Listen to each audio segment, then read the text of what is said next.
there's no question the days of appointment viewing are long over. Social media has become the ultimate industry disruptor, allowing us to get news in real time as it happens, right in the palm of our hands. The idea is to bring content to audiences where they live today versus trying to drive them back to a website. Digital media company Now This doesn't even have a website. Instead, they pump millennial-geared content directly onto social channels, generating revenue from a combination of branded content and platform-specific ads. Ethan Stephanopoulos is Now This's president. Without question, we are disrupting the way in which traditional legacy media is reaching an audience. Here's a company that did not exist 4 years ago and today does about 2.5 billion video views a month.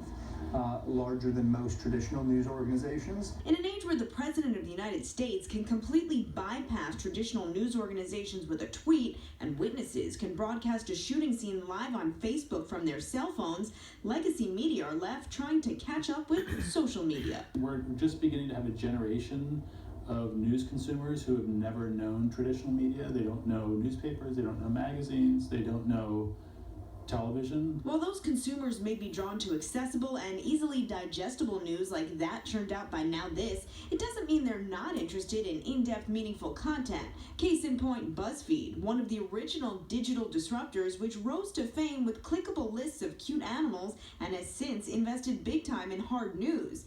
But getting people to believe that news is becoming more and more of a challenge, says Kyle Pope, the editor and publisher of the Columbia Journalism Review. There is an incredibly powerful disruptive force going on right now, and that people just simply don't believe a lot of what media is reporting. Pope believes that growing distrust has fueled the growth of fake news. I think people are very untrusting of the media today. They're untrusting of the sites that are out there, and the thing that people trust more than anybody is actual people. Ryan Berger is a marketing consultant and a partner in Hyper, a database of social influencers that helps brands pinpoint the demographic they want to reach in their advertising. People are fast forwarding those commercials. People are not looking at your ad in magazines. Influencer marketing has become the most powerful form of media in the world.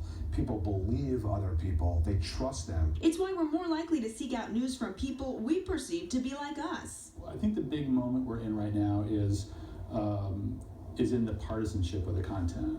And it's not just Democrat and Republican. It's just, it has to do with, with what sort of culture you're interested in, what kind of music you're interested in, what kind of sports you follow, and what kind of politics you're into. And those worlds can get really, really siloed. And that in itself is a kind of disruptive force. So as the media evolves, you can expect to see more outlets taking a side to try to keep readers and viewers engaged in this age of so many options. Stacey Delicat, Fox 5 News.